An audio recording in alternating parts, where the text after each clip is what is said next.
Welcome to the Indie Author Showcase. I am multi-award-winning author Chad Robert Morgan. And I'm a son who definitely wants to be here. Yes, my internal ray of sunshine, Alex.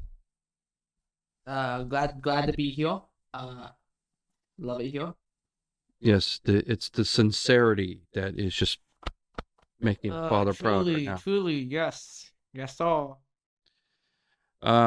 So why does Alex help me with the podcast? Because I make him. Get me out of here. Get me out of here. What? Typo. Speaker. So today, let's start with talking about Pubby. Okay. So what could a Pubby be? Tell me what a Pubby is. Inform me. So Pubby is a service. Yes, thank you for setting me up. Yeah, you're welcome. Pubby is this service where, as an independent writer, you can put your book up for free for other people to read and review. For free? That sounds great. I love free books. Yes, unfortunately, it charges you something like $30 a month for you to do this. Yeah, okay. So I'm trying the 10-day trial. The idea is I wanted to try it out so I can report back to you and see how well it worked. So I'm only about maybe halfway through my 10-day trial. So in terms of whether or not the service is legit, it seems so far to be on the up and up. I've already gotten one review for my book. So what happens is I upload the book or make it available on Kindle Unlimited. There is a method where you pay them an additional $15 for your book, and then you can have people buy it on the Kindle for like $1 or whatever. So there is that approach as well that's available. But let's not overcomplicate it. Point is, you're putting your book up, somebody else reads it, and the currency on this is basically reviews. In other words, I'm burning so many credits to post my book up for review. In order to get more credits, I then have to review somebody else's book. Now, a small question, even though I already know the answer. How good are most of these books? Inform me. Well, my books are up there, so obviously there's some good books up there.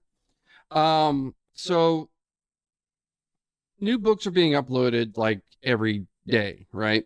So I have been struggling to find a quality book to read. Most of the books I've seen up there are either the kind where you got to pay $1, which I'm not willing to do. We are not paying any money. Got that money. Or a lot of them are like nonfiction self-help books, which are just really not of interest to me.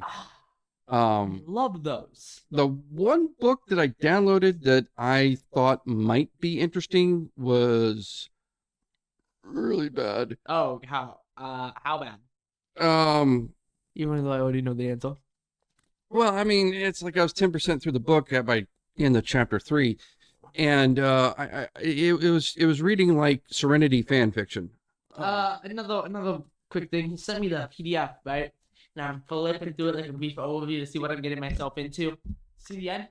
To be continued. Well, that in itself isn't necessarily a bad thing. It depends on how the books are written. I mean, look at Lord of the Rings. That was basically one giant book cut up into 3. I also looked at the last couple pages. It ends on a cliffhanger. Of course it does. Yeah. What was really troubling for me going through that was something that I wanted to talk about, called show don't tell. Now, anybody who the thing like they teach you in elementary school. The thing that they teach you in elementary school. Whoa! Yes. Wow! Well, because apparently somebody missed that class. So since you have gone through elementary school. Oh, what? No, I didn't. Yeah, well, you might be going back there if you don't get your grades up, but Okay, that's another thing. So you explain to me how show don't tell works. Show don't tell. Okay. How do I explain it? I know how to do it. Well, then do it. Do an example. I'm not gonna give an example. What do you expect from me?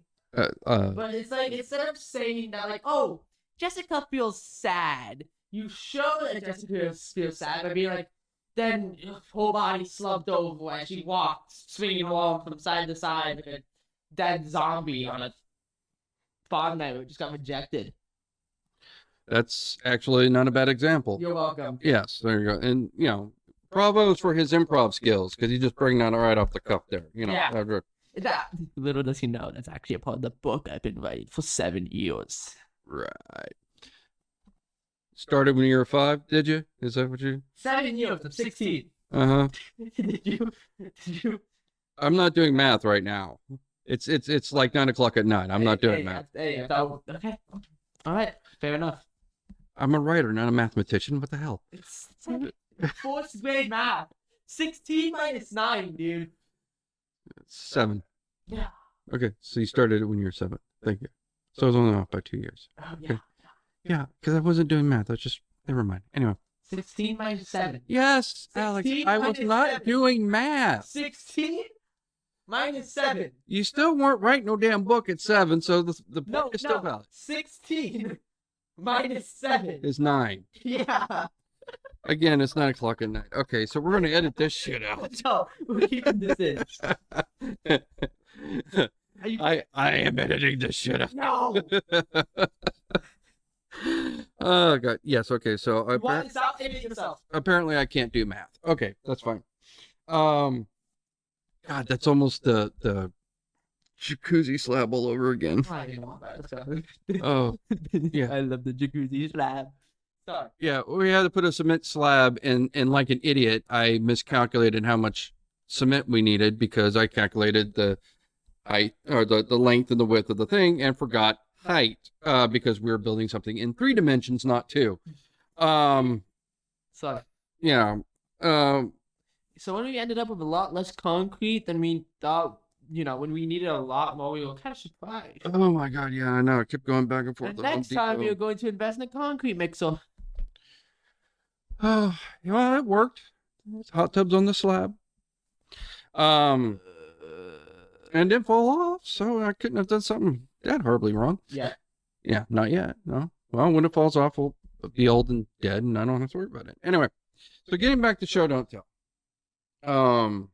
So yeah, why this is a thing was what was making this indie book so difficult to read. And I don't want to out anybody, so I'm not going to talk about the name of the book or who it was or anything like that. Because again, that's not the point of the podcast. The point is to lift up indie authors, not. Yeah, we're not going to point people and be like, shame on you. Like, we're not going to do that. But that is something that really is kind of almost like expected. Like if you don't have that in your books right now, I don't know what to tell you, man, because it's kind of fundamental. It's kind of elementary. But the thing of it is that when I went to college, there was an English writing class that was required, right? Because everybody has to be able to, form a coherent thought when they leave college, so it was, I don't go figure. And so this whole idea of, creating imagery through words, was, there were people in college that were still struggling with the idea. So as simple as it sounds and as early as we bring it up, people do still struggle with this concept. But yeah, it is as simple as, don't tell me that the guy was tall. Tell me that the guy had to duck through the doorway. Or tell me that, I don't know, people can look over him because all they could see was his lower back.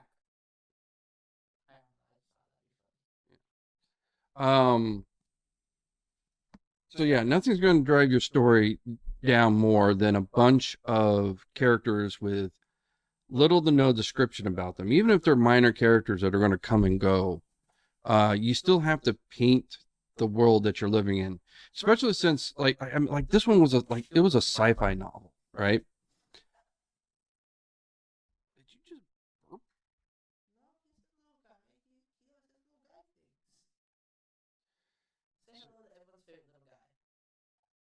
So, this guy was creating a sci-fi world, right? And he was talking about this kind of very fascist police state, and all these cops are bringing this guy in, and this guy was apparently not from that world. Right, right. You know, like I got that gist. He's a little unique. You know what I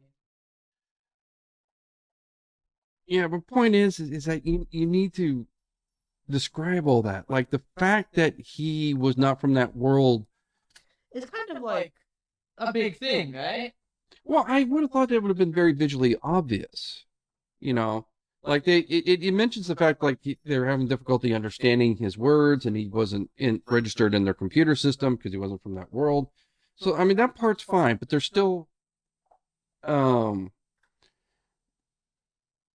like when the cops came out of the car, um I had no idea what they looked like. I had no idea what kind of car they were exiting. I mean, this is a sci-fi world. I'm imagining that you imagine that they were just like regular, like everyday cops with like no face. I was thinking like big old like stormtrooper helmets kind of thing, and everything on and big old riot gear on them.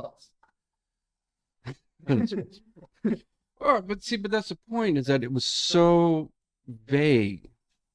And that could have told me so much about this world by the way the cops are dressed, right?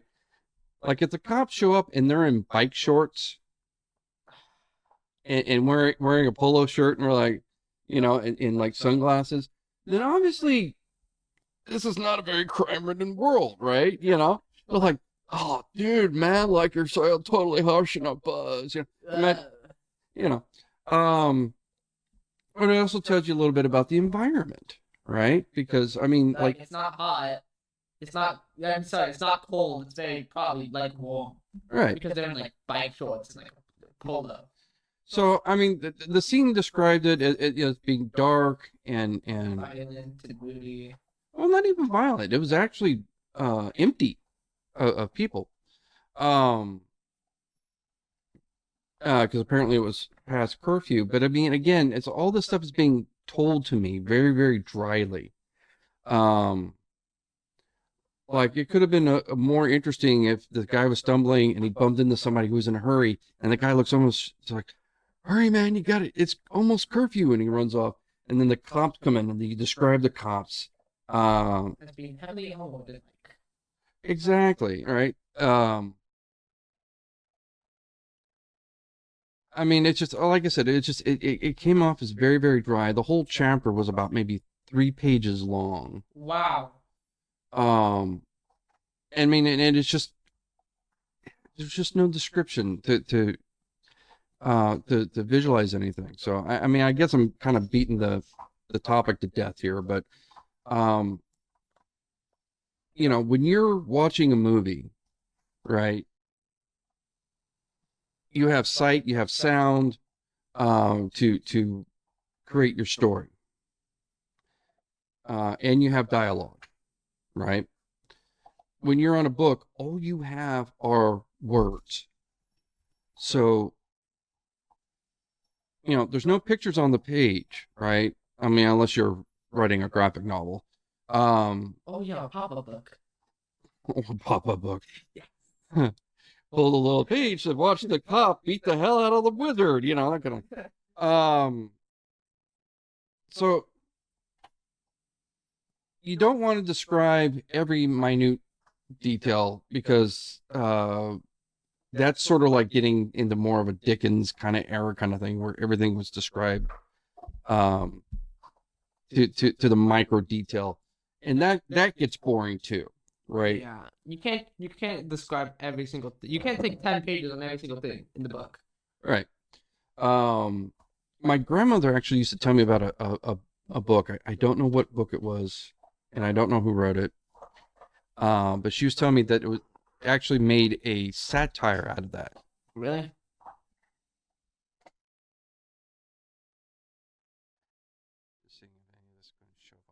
Yeah, I know. A little bit of context here, fellas. We have a little small canine, a dubious little guy. He's going ham on a bone under the table. he is just consuming. It is kind of impressive. I wish I could.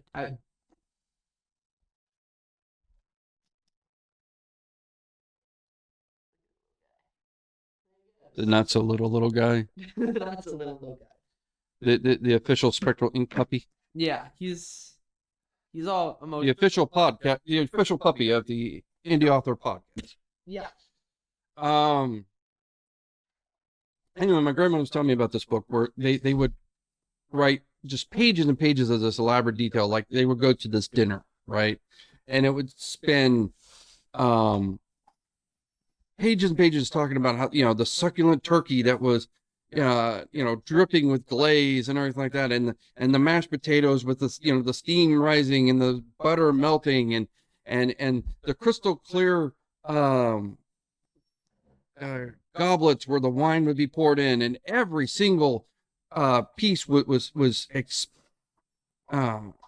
written out in exquisite detail. And then they go, I'm not hungry. Let's go eat out or something like that. And they would just leave the whole thing behind. Wow. Yeah.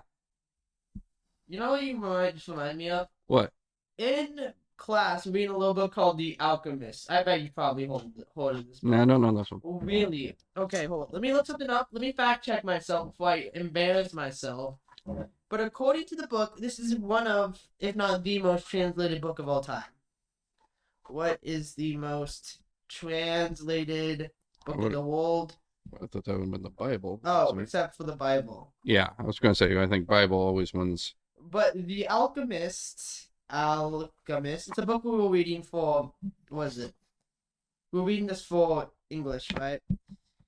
And I did not like this book. It's a short little thing. It's about a 3.9 on most book things. Okay, which... But it's supposed to be like a fable, right? Mm-hmm. Only problem is, you are not shown a single thing. Like I said, it's supposed to be a fable, it's supposed to be deep. But at the same time, when the main character, when there's one named, three named characters. There's three. Wanna know what one of the Englishman is called? One of the characters called? The Englishman.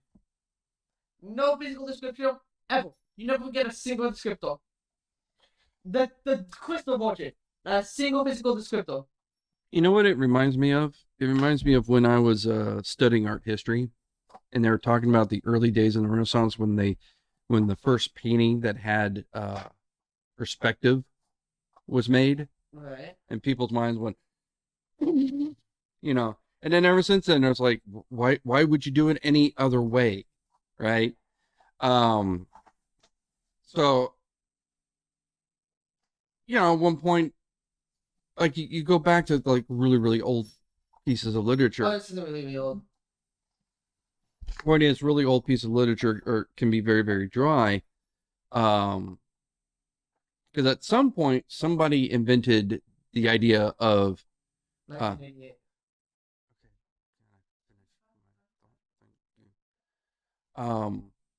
The whole idea of show don't tell had to get invented at some point. In fact, I think it's a fairly recent invention, if I'm not mistaken. I think it was only within the past 100 years or so that concept came into being, if I remember. I think I remember reading about that somewhere. But it's sort of like the invention of painting with perspective. It's sort of how do you go back to any other form at that point, because it's so now fundamental. We're gonna have to cut every single one of these fucking bone drops. I know, he's going ham, isn't he? Ham on the ham bone. Is that ham bone? All right. Well, so that's talking a little bit about show don't tell, which again, as you mentioned, is kind of an elementary thing. Like it shouldn't need to be discussed, but I mean, there's a couple of these things that still come up in discussion, like using the word said. Yeah. Oh boy, this guy. Look at him. Think he can drink water while we record a podcast? How dare he? It's almost like he's a dog. He doesn't know any better. So one of the things that still comes up whenever we have these kind of discussions with other writers that are struggling and trying to make a name for themselves is this idea of said, right? Okay. Have you ever opened the book and like every single narration tag has a different thing? Let's go over there, Joe exclaimed. I don't think we should do that, Mabel contradicted. You know, Yes, you said every once in a while. It's invisible on the page, as they say. yes. So here's my caveat to that, though, as I found the hard way. Oh, are we talking about that book? That book, That book. that book, That book. that book. It's a good book. Did you read that book? Yes, I did. I listened to that book. Okay. It is a good book. It is a good book. Only problem is they never use a single word to describe someone speaking other than said. So this was John Scalzi's Red Shirts. Yes. Excellent book. Wonderful. But there is one part in the book, and it's only one part that it really was a problem. But there's this giant conversation with about 5 people, Yes. and nothing breaking up the conversation. And so just the constant repetition. Now, like Alex says, on the page, it's invisible, but you still hear it in the audiobook. Said. Yeah, said.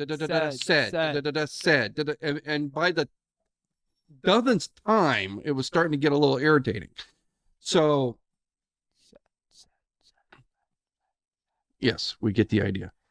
So, my rule of thumb, personally, I use said probably 50% of the time. 75. Well, I use it 50%. 25%, I am usually using asked. Oh, yeah. Right? Because if somebody is asking a question, I can use asked. The other 25% of the time, I'm usually breaking it up with action. Because keep in mind, when you're having a conversation, you don't have to have a dialogue tag in every single one. And Right. then he punched Joe in the face, and then he said, I hate you, and John punched back, and then John said, well, I hate you too. You know, you can... Well, what I generally do is after about maybe 3 times in a row of using said, I try to find some other way to break up the tag. I might skip a tag. I don't like skipping tags because of the audiobook, right?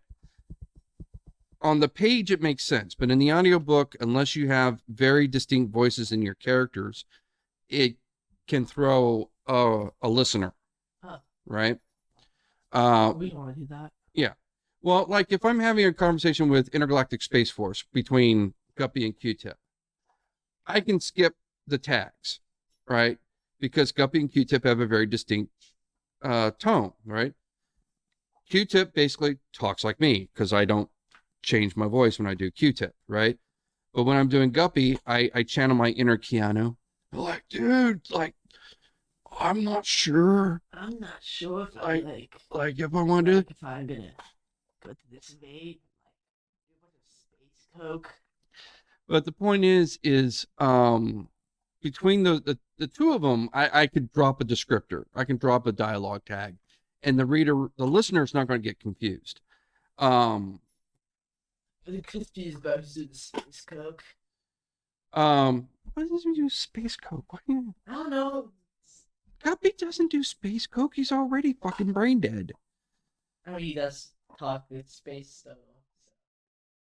Yeah, but I mean, like, he's just born that way, right? Born perpetually high.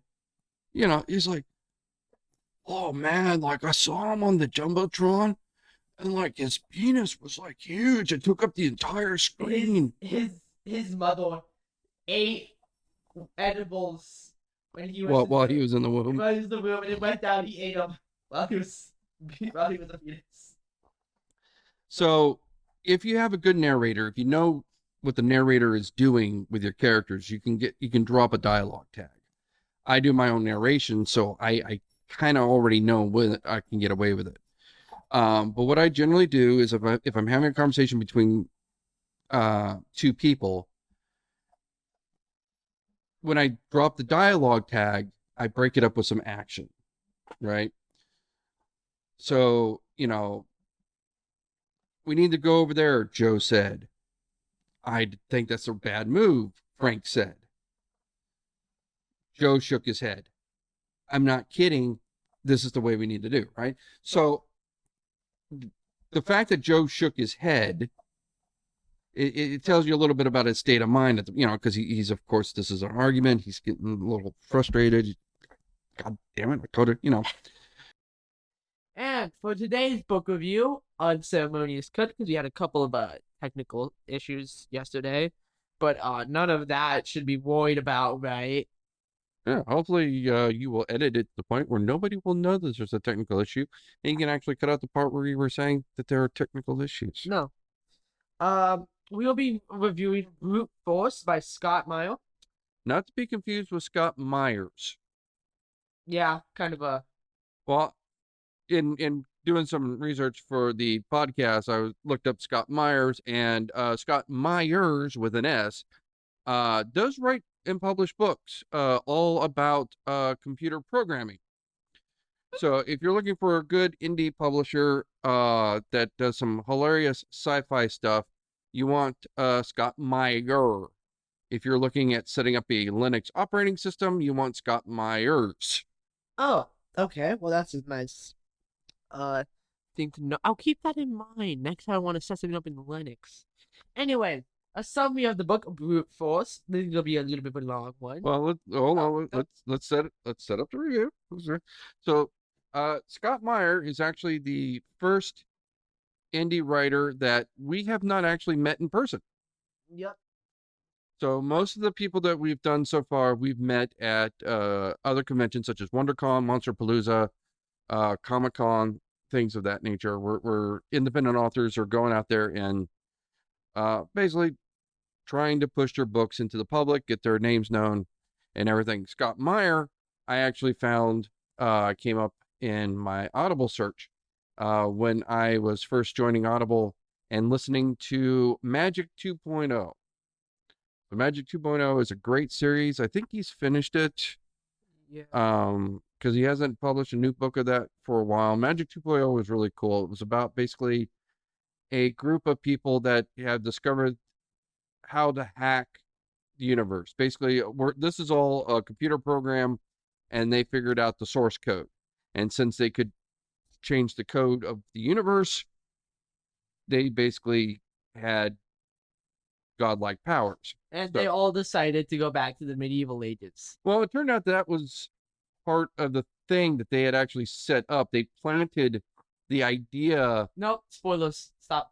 Oh, this is just in the first book. This is like in the first couple chapters in the first book, so it's not a big spoiler, but it turned out that wasn't a coincidence. They actually laid it out. So if somebody else discovered the source code, they would also discover that hiding out in dear old medieval England was a good fallback plan for when they inevitably abused their power enough that they got the authorities involved. So there's a whole collection of these guys that meet in medieval England, and they're all computer nerds from throughout time. So great series. There's a couple books he did I wasn't a huge fan of. There was Grand Theft Astro, which was okay. It was an okay book, but it didn't really hook me.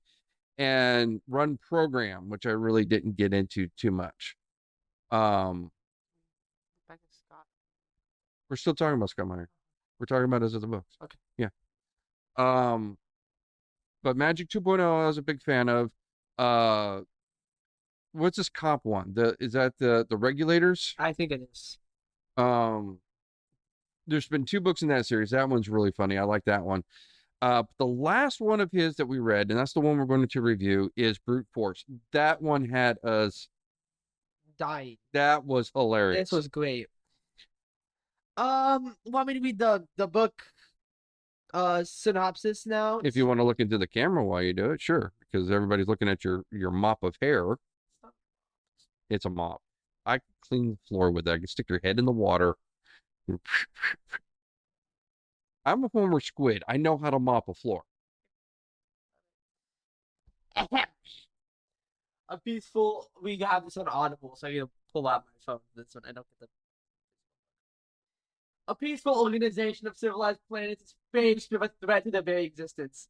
Desperate to put it on me. Okay, well, you get in the camera then. I'm like, You're barely in frame. Okay, go ahead and start over. Hold on. gotta dramatically hold up my phone. So Yeah. Dramatically hold up your phone.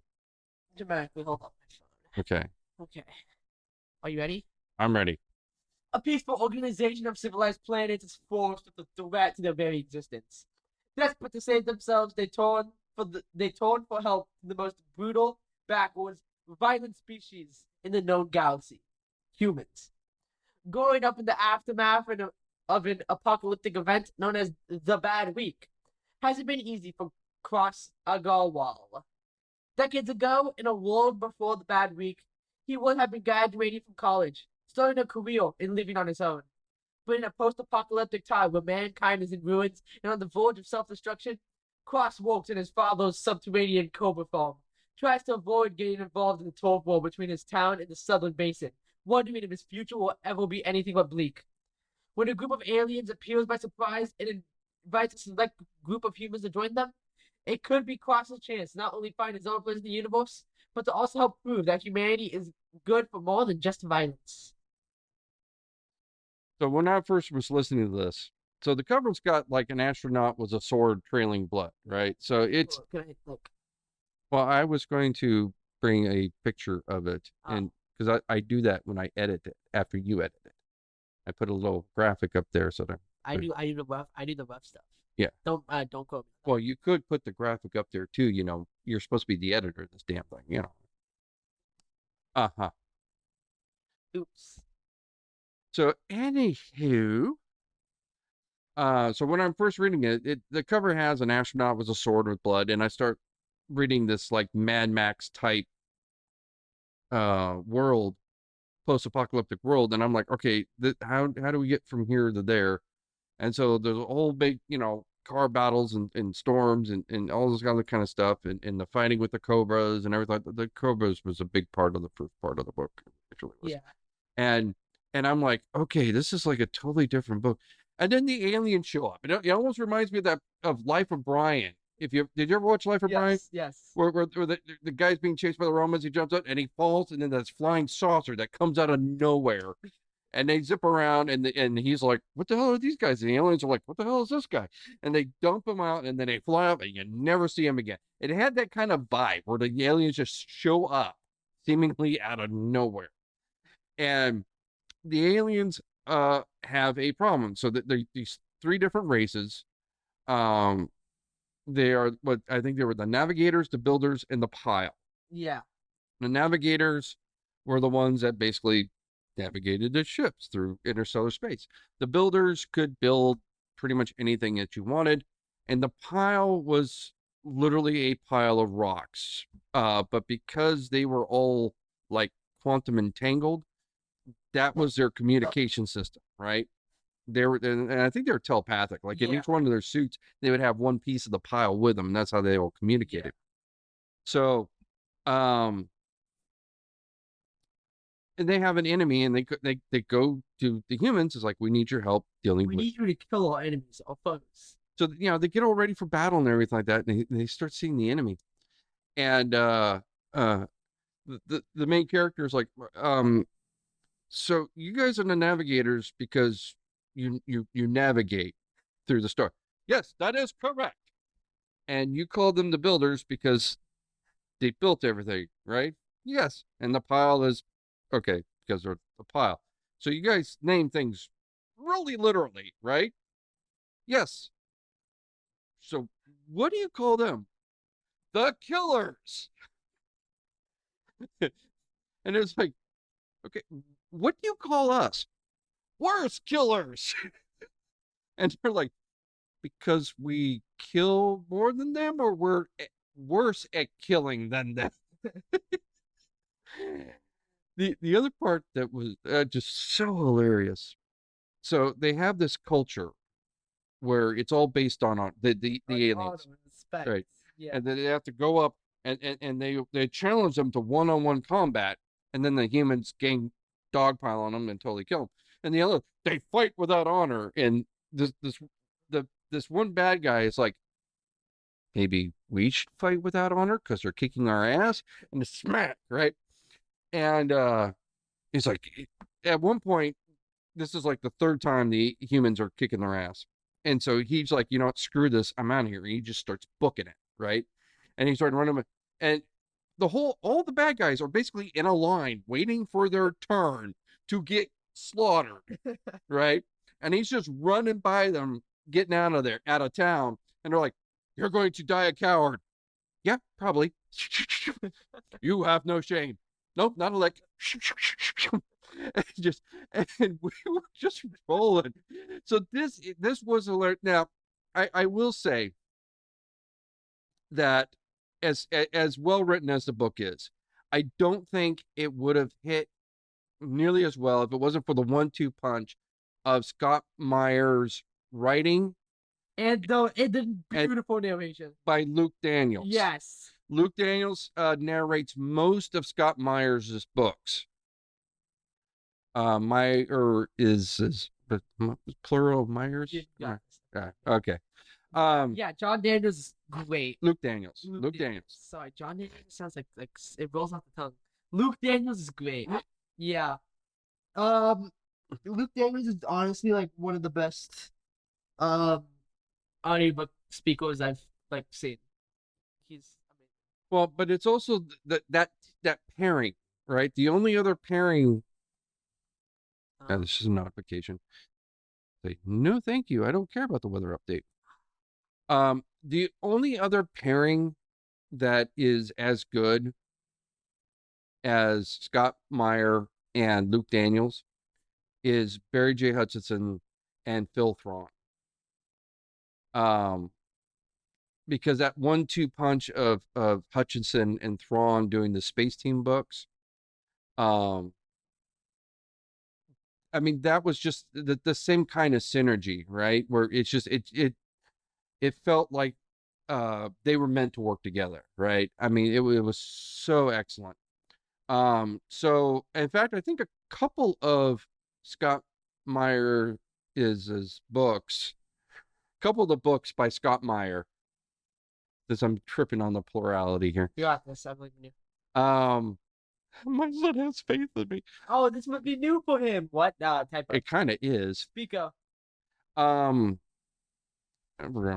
couple of the books he wrote was not narrated by Luke Daniels. All of Magic 2.0 is.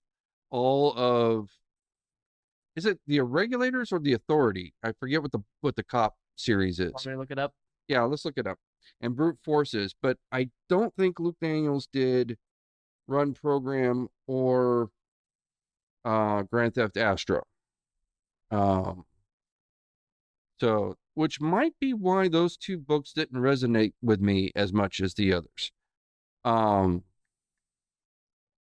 But they just make such an awesome pairing between the two of them. That it, as an audiobook listener, that was a fantastic experience to listen to them. You know what I'm saying? Yeah, I'm still the destructive reasoning. The authorities. It's the authorities. The authorities. It's the authorities. Okay.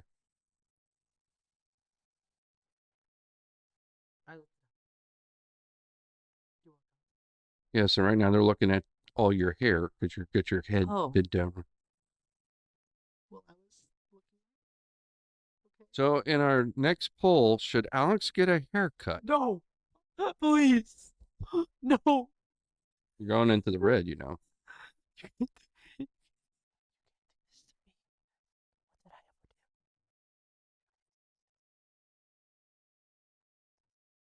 So I think it's fair to say we both enjoyed Brute Force. Yeah. Right.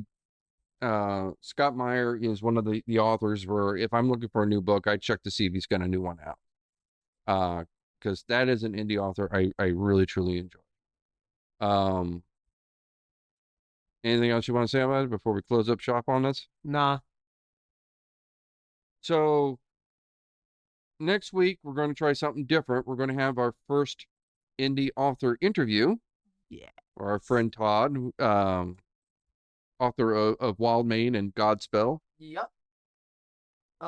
Great fantasy book. Godspill, not Godspell, Yep. I believe, right? If you like having a long, hefty book with wizards and dragons and all that good jazz. Well, those aren't the only books he's written, but I do know he does have the Godspill or the Wild Mane series that was real. I wish I had the money at the time because I really wanted to buy them because not only to add to my collection of autographed copies of books from indie authors, but also because he actually has the covers as one long panoramic, which was a really cool thing. I really dug that. So we're gonna, if all goes according to plan, which would be a nice change of pace, Wonderful. we will be interviewing him next week on the podcast. Yep. So all three of our listeners can get to know him. Yep. We really need a sign off for this. Yeah, we should. Really.